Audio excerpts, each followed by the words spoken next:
Hello student, मैं राकेश धाकड़ एक बार फिर से R&D स्टडी सेंटर में आप सभी का स्वागत करता हूं। और आज हम लोग 12th मैथ्स से जो भी अपना चैप्टर चल रहा है डिटर्मिनेंट्स, उससे एक नया टॉपिक पढ़ने वाले हैं जिसका नाम है प्रॉपर्टीज़ ऑफ डिटर्मिनेंट्स।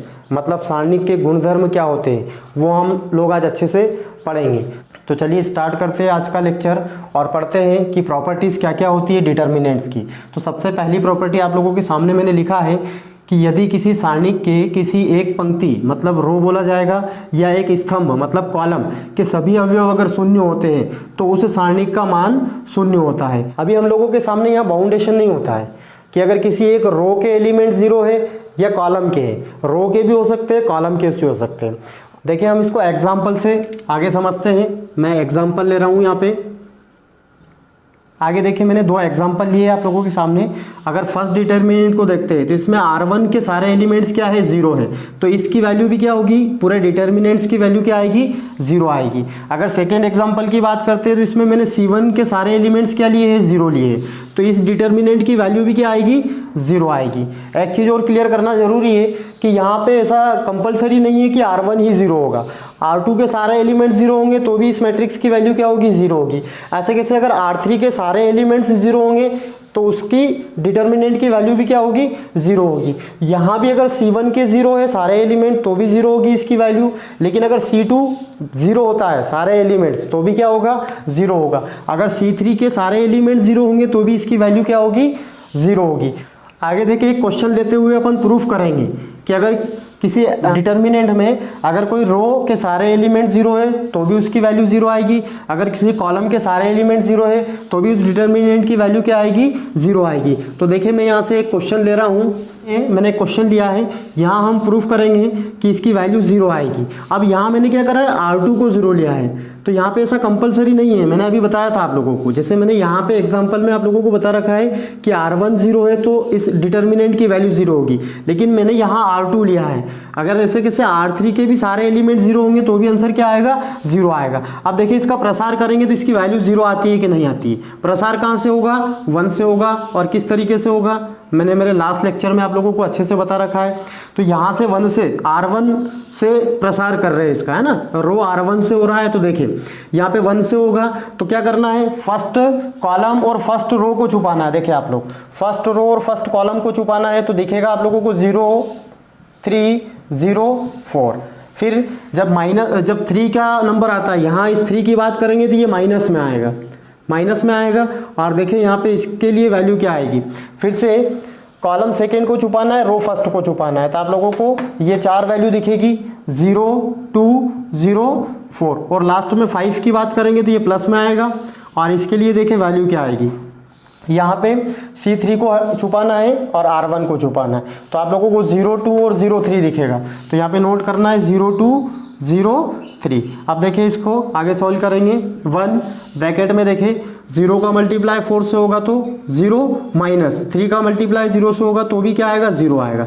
फिर -3 और यहाँ भी देखिए 0 का मल्टीप्लाई 4 से होगा तो 0, -2 का मल्टीप्लाई 0 से होगा तो भी आएगा 0। फिर +5, यहाँ देखिए आप लोग 0 का 3 से होगा 0 आएगा, -2 का 0 से होगा तो 0 आएगा। अब देखिए ये सारा वैल्यू क्या आ रही है, यहाँ पे सारी वैल्यू क्या आ रही है, 0 आ रही है। 0 - 0 0 होगा और 0 का मल्टीप्लाई 1 से होगा तो 0, माइनस यहाँ भी देखे आप लोग 0 और यहाँ भी देखे 0। तो इस तरीके से इस डिटर्मिनेंट की वैल्यू क्या आ गई है, यहाँ पे 0 आ गई है। तो ये फर्स्ट प्रॉपर्टी अपनों ने प्रूफ करा है अभी कि अगर किसी डिटर्मिनेंट में किसी एक पंक्ति के सारे एलिमेंट्स या एक स्तंभ के सारे एलिमेंट अगर 0 होते हैं तो उस डिटर्मिनेंट की वैल्यू क्या होती है, 0 होती है।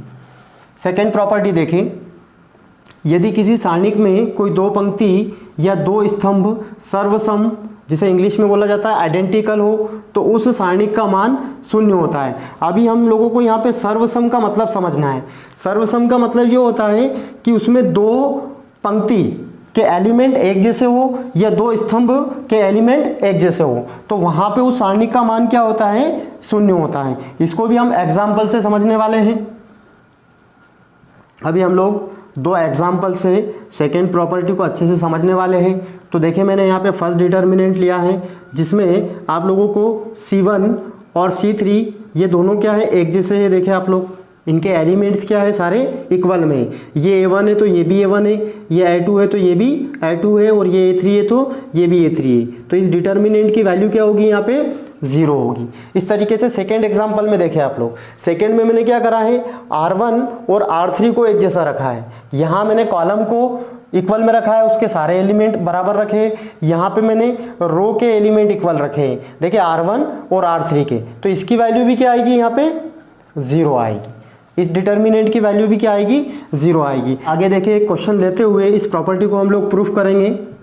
ये देखें, मैंने एक डिटर्मिनेंट लिया है जिसमें क्या है, C1 और C3 ये दोनों क्या है, सर्वसम है, मतलब इनके सारे एलिमेंट्स क्या है, आपस में इक्वल है। तो आप देखते हैं कि इस डिटर्मिनेंट की वैल्यू 0 आती है कि नहीं आती है। ये देखिए, इसका प्रसार करेंगे R1 से, तो स्टार्ट कहाँ से करना है, -1 से होगा। इसके लिए देखिए आप लोग वैल्यू किस तरीके से आएगी, यहाँ पे R1 को छुपाना है और C1 को छुपाना है। तो देखिए इस तरीके से, तो आप लोगों के सामने वैल्यू क्या दिखेगी, 3 1 और 0 2।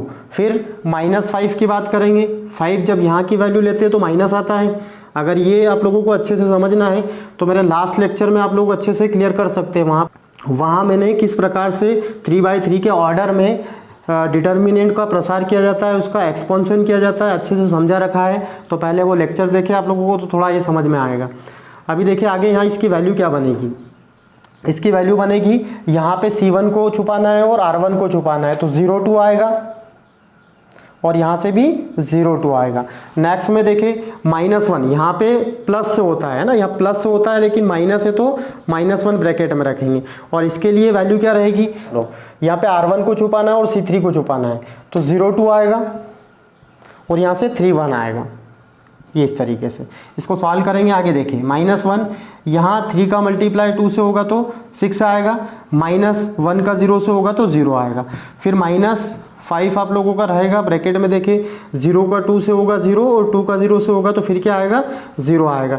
यहाँ पे प्लस माइनस क्या बनेगा, -1 बनेगा, और जब 0 का 1 से होगा तो 0 आएगा। फिर -2 का अगर 3 से होगा तो 6 आएगा। यहाँ देखिए आप लोग, ये क्या बना आप लोगों का, -6 बनेगा। अब यहाँ देखें, 0 में से 0 माइनस करेंगे तो 0 आएगा, और उसका मल्टीप्लाई 5 से होगा तो ये 0 ही बनेगा। ऐसे कैसे, यहाँ देखें 0 -6 और -6 का मल्टीप्लाई -1 से होगा तो यहाँ पे +6 आएगा। अभी देखें 0 से कोई मतलब रहा नहीं है, -6 + 6 क्या होगा, 0 रहेगा। तो इस तरीके से आप लोगों ने प्रूफ करा अभी सेकेंड प्रॉपर्टी कि अगर इसके 2 कॉलम के सारे एलिमेंट्स समान है तो उस डिटर्मिनेंट की वैल्यू क्या आती है, 0 आती है। ऐसे कैसे हम अगर रो को लेते हुए भी करेंगे तो वहाँ पे उस डिटर्मिनेंट की वैल्यू क्या आएगी, 0 आएगी। तीसरी प्रॉपर्टी देखें, यदि किसी सारणिक के स्तंभों को पंक्तियों में या पंक्तियों को स्तंभों में बदल दे तो उस सारणिक के मान में कोई परिवर्तन नहीं होता है। इसका मतलब सारे स्तंभ और पंक्तियाँ इंटरचेंज कर दे, रो को कॉलम में चेंज कर दे और कॉलम को रो में चेंज कर दे, तो उसके मान में कोई परिवर्तन नहीं होता है। जैसा कि लास्ट चैप्टर में हम लोगों ने पढ़ रखा है कि एक मैट्रिक्स का अगर अपन परिवर्तन निकालते हैं, ट्रांसपोज निकालते हैं, तो वही प्रोसेस यहाँ करना है, सारे रो और सारे कॉलम को इंटरचेंज करना है। तो आगे देखिए, इस प्रॉपर्टी को हम एग्जाम्पल से समझेंगे। मैं यहाँ पे एक डिटर्मिनेंट नोट कर रहा हूँ, मैंने यहाँ पे एक डिटर्मिनेंट लिया है, यहाँ पे क्या करेंगे, आपस में इंटरचेंज करेंगे।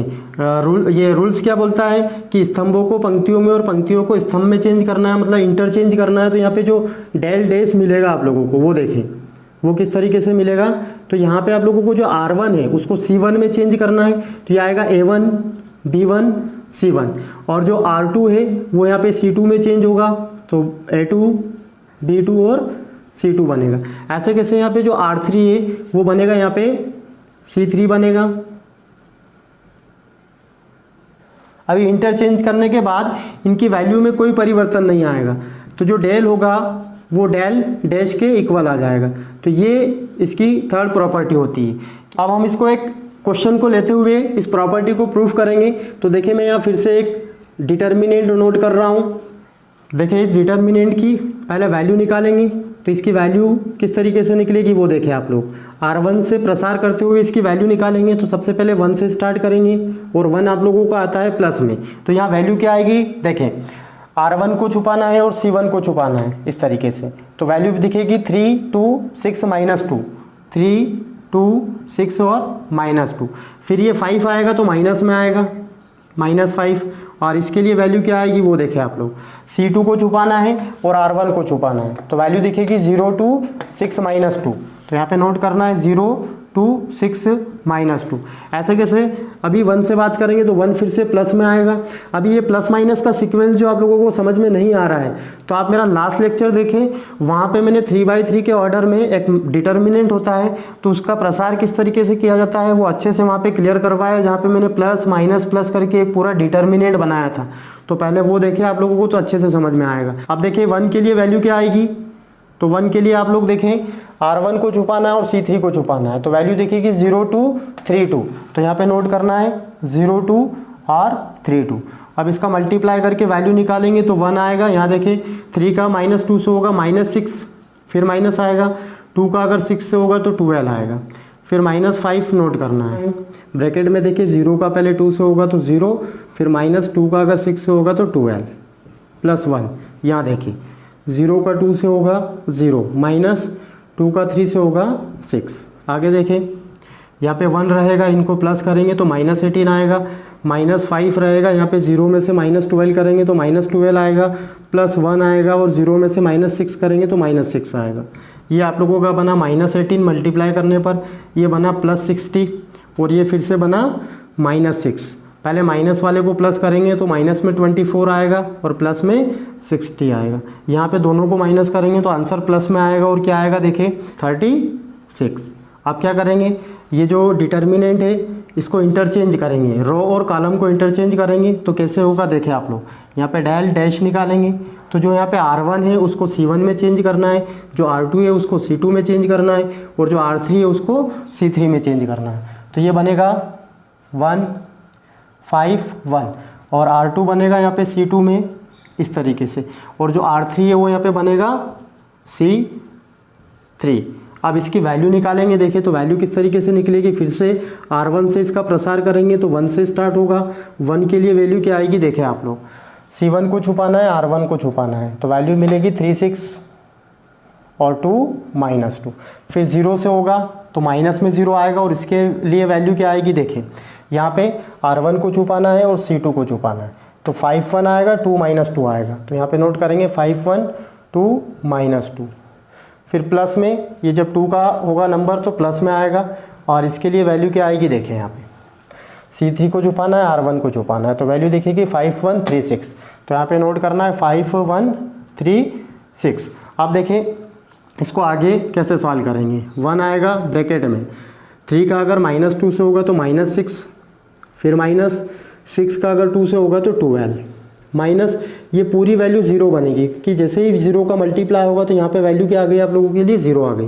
प्लस में देखिए 2 आएगा और ब्रैकेट में 5 का मल्टीप्लाई 3 से होगा तो 30, माइनस 1 का अगर 3 से होगा तो 3 आएगा। आगे देखिए 1 और ये बनेगा -18, ये आप लोगों को 0 यहाँ से हटा देंगे, प्लस आएगा 2 आएगा और ब्रैकेट में क्या आएगा 27। यहाँ पे 1 से मल्टीप्लाई होगा -18, प्लस यहाँ पे इन दोनों का मल्टीप्लाई होगा तो 54 आएगा। अभी इन दोनों को माइनस करेंगे तो आंसर आप लोगों का क्या बनेगा 36 बनेगा। इस तरीके से दोनों का आंसर क्या आ रहा है, सेम आ रहा है, तो हमारी प्रॉपर्टी यहाँ पे प्रूफ हो जाती है कि डेल किसके इक्वल होगा, डेल डैश के इक्वल होगा। मतलब कि अगर किसी डिटर्मिनेंट के सारे रो और सारे कॉलम को इंटरचेंज कर दें तो उसकी वैल्यू पर कोई फ़र्क नहीं पड़ता है, दोनों वैल्यू क्या आती है, इक्वल आती है। अगली प्रॉपर्टी देखें कि यदि किसी सारणिक के 2 स्तंभ या 2 पंक्तियों को आपस में बदल दिया जाए तो उस सारणिक का मान वही रहता है लेकिन उसका चिन्ह बदल जाता है। मतलब यहाँ पे हमको उसका परिवर्तन नहीं निकालना है, या तो कॉलम को आपस में चेंज करना है या रो को आपस में चेंज करना है, और कितने 2 को चेंज करेंगे तो उसकी वैल्यू तो सेम रहेगी लेकिन उसके चिन्ह बदल जाएंगे। अगर एक का प्लस में आंसर आ रहा है तो दूसरे का माइनस में आएगा, या एक का माइनस में आ रहा है तो दूसरे का प्लस में आएगा। तो देखिए इसको भी हम लोग एग्जाम्पल से समझते हैं। यहाँ देखिए मैंने एक डिटर्मिनेंट लिया है और उसका क्या निकाला है, परिवर्त निकाला, और परिवर्त किस तरीके से निकाला है, यहाँ पे C2 और C3 को आपस में चेंज करा है, मतलब कॉलम को चेंज करा है। या तो हम कॉलम को चेंज कर सकते हैं या रो को चेंज कर सकते हैं। तो मैंने 2 कॉलम को चेंज करा है, तो यहाँ पे जो प्रॉपर्टी बनेगी वो जो इसकी वैल्यू आएगी वो इसकी वैल्यू के इक्वल रहेगी लेकिन माइनस में रहेगी। तो ये वाली होती है अपनी फोर्थ प्रॉपर्टी। अब आगे हम लोग फिर से एक क्वेश्चन लेते हुए इस प्रॉपर्टी को प्रूफ करेंगे। देखिए आप लोगों के सामने एक क्वेश्चन लिया है मैंने। अभी क्या करेंगे, इसकी वैल्यू निकालेंगे। इसकी वैल्यू निकालेंगे तो इसको R1 से प्रसार करेंगे तो 1 से स्टार्ट होगा। तो उसके लिए वैल्यू क्या आएगी, R1 को छुपाना है, C1 को छुपाना है। तो ये 4 वैल्यू दिखेगी आपको, 5 2 4 1। अभी देखिए 0 के लिए वैल्यू क्या आएगी, इसको -0 नोट करेंगे और इसके साथ में वैल्यू क्या लिखेंगे। देखिए यहाँ पे R1 को छुपाना है और C2 को छुपाना है। तो वैल्यू दिखेगी 2 3 और 4 1। तो यहाँ पे नोट करेंगे 2 3 4 1। फिर बात करेंगे +3, यहाँ पे प्लस आएगा और 3 के लिए वैल्यू क्या आएगी वो देखें आप लोग। तो यहाँ पे R1 को छुपाना है और C3 को छुपाना है। तो 2 3 आएगा, 5 2 आएगा। तो नोट करेंगे 2 3 5 और 2। अब आगे देखें, आगे इसमें 1 और ब्रैकेट में क्या आएगा, 5 का 1 से होगा 5, फिर आएगा -2 का 4 से होगा 8, फिर माइनस, और ये सारी वैल्यू क्या हो जाएगी, 0 हो जाएगी। फिर यहाँ देखिए +3 आएगा और इसके साथ में 2 का 2 से होगा 4, -3 का 5 से होगा 15। आगे देखें यहाँ पे 1 आएगा और ब्रैकेट में बचेगा -3, ये आप लोगों का 0 बना। यहाँ देखिए +3 आएगा और यहाँ पे माइनस में 11 आप लोगों के लिए आंसर आएगा। तो यहाँ से -3 बनेगा और जब माइनस का प्लस से मल्टीप्लाई होगा माइनस, और 11 का 3 से होगा तो 33 आएगा। इनको प्लस करेंगे तो -36 आएगा। अब हम लोगों को क्या करना है, इसका परिवर्त निकालना है। मतलब या इसमें या तो 2 कॉलम को आपस में चेंज करना है या 2 रो को आपस में चेंज करना है। तो मैं 2 कॉलम को आपस में चेंज करके आप लोगों को बता देता हूँ। तो यहाँ से अगर इसका डैश निकालेंगे, मतलब इन दोनों को आपस में चेंज करेंगे, इन दोनों को क्या करेंगे, आपस में इंटरचेंज करेंगे। तो देखिए यहाँ पे C1 में कोई चेंज नहीं होगा। अब इनको चेंज करेंगे तो ये C3 यहाँ आ जाएगा और ये C2 इस तरीके से यहाँ आ जाएगा। तो यहाँ पे 3 4 1 और इधर आएगा 0 5 और 2। अब फिर से वैल्यू निकालेंगे। देखें तो फिर से R1 से इसका प्रसार करेंगे, है ना।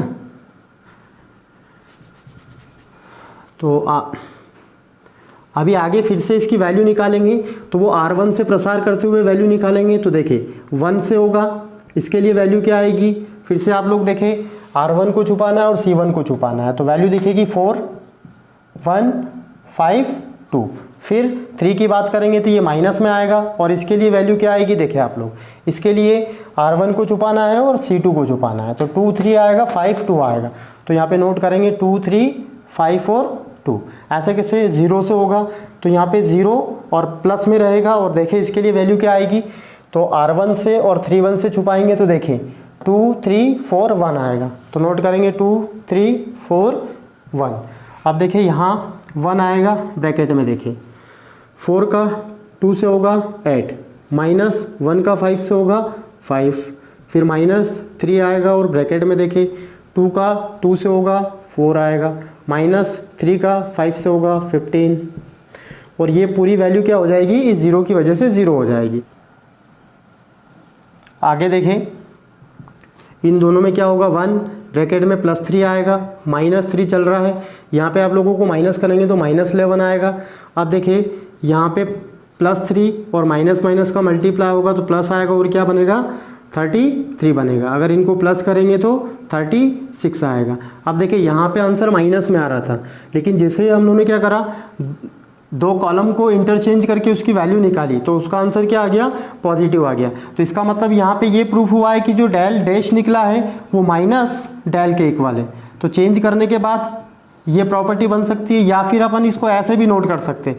अगर इसमें माइनस का मल्टीप्लाई करते हैं तो डेल किसके इक्वल होगा, माइनस डैश के इक्वल होगा।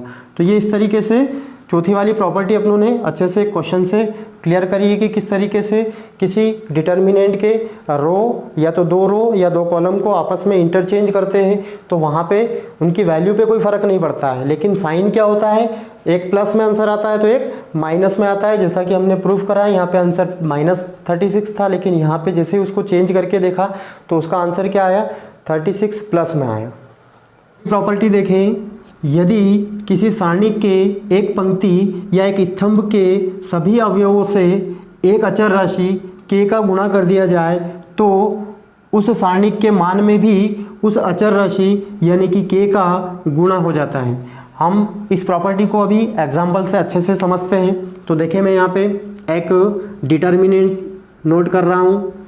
देखिए अब इस डिटर्मिनेंट की वैल्यू निकालना है तो इसका R1 से प्रसार करेंगे। तो कैसे होगा देखिए आप लोग, सबसे पहले A1 से करना है। तो A1 के लिए वैल्यू क्या आएगी, देखिए A1 के लिए R1 को छिपाना है, C1 को छुपाना है। तो यहाँ पे ये वैल्यू देखिए आप लोगों को B2, B3, C2 और C3। फिर B1 से, तो B1 माइनस में आता है, B1 से करेंगे तो वैल्यू क्या आएगी, देखिए यहाँ पे R1 को छुपाना है, C2 को छुपाना है। तो A2 A3 आएगा, A2 A3 और C2 C3, C2 C3। फिर प्लस में देखें यहाँ पे C1 से, तो C1 प्लस में आएगा और इसके लिए वैल्यू क्या आएगी, R1 को छुपाना है और C1 को छुपाना है। तो A2 A3 B2 B3 यहाँ पे वैल्यू बचेगी, A2 A3 B2 और B3। आगे देखिए इसको किस तरीके से सॉल्व करेंगे। A1 आएगा और ब्रैकेट में इनका क्रॉस मल्टीप्लाई करेंगे। B2 का C3 से होगा B2 C3 माइनस B3 का C2 से होगा, फिर माइनस B1 आएगा और ब्रैकेट में देखिए यहाँ पे क्रॉस मल्टीप्लाई A2 का C3 से होगा, पहले A2 C3, फिर माइनस A3 का C2 से होगा, फिर प्लस देखिए C1 आएगा और ब्रैकेट में यहाँ पे देखिए A2 का B3 से होगा, माइनस A3 का B2 से होगा। अब देखिए आगे हमें ये चेक करना है कि इस डिटर्मिनेंट के किसी रो या किसी कॉलम के सारे एलिमेंट से जो है किसी अचर राशि k का मल्टीप्लाई करवाना है और फिर उसकी वैल्यू निकालना है। तो फिर वैल्यू निकालने के बाद हम लोग देखने वाले हैं कि किस तरीके से आंसर आएगा। तो सबसे पहले इस डिटर्मिनेंट के मैं R1 में k का मल्टीप्लाई कर रहा हूँ, उसके हर एक एलिमेंट से होगा। तो देखें यहाँ पे डेल डैश क्या आएगा, R1 में k का मल्टीप्लाई होगा तो ये बनेगा KA1 KB1 और KC1 और बाकी सारे एलिमेंट्स ऐसे कैसे आएंगे।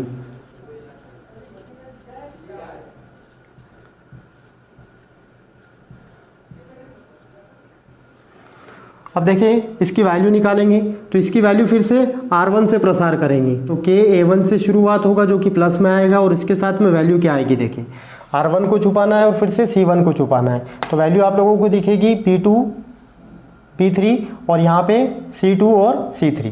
फिर यहाँ से होगा तो ये माइनस में आएगा, KB1 आएगा और इसके साथ में वैल्यू क्या आएगी, देखें R1 को छुपाना है और C2 को छुपाना है। तो A2 A3 आएगा, A2 A3 आएगा और यहाँ से C2 C3 आएगा। फिर प्लस करके ये KC1 के लिए देखेंगे क्या वैल्यू आएगी।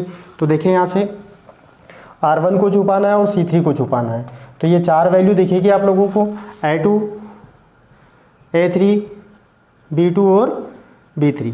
अब इसका मल्टीप्लाई करवाएंगे, यहाँ पे KA1 आएगा और ब्रैकेट में देखिए B2 का C3 से होगा B2 C3, फिर माइनस B3 का C2 से होगा, फिर माइनस KB1 और ब्रैकेट में देखिए आप लोग यहाँ पे यहाँ A2 का C3 से होगा, फिर माइनस A3 का C2 से होगा, फिर प्लस आएगा और KC1 आएगा और यहाँ देखिए A2 का B3 से होगा A2 B3 माइनस A3 का B2 से होगा A3 B2।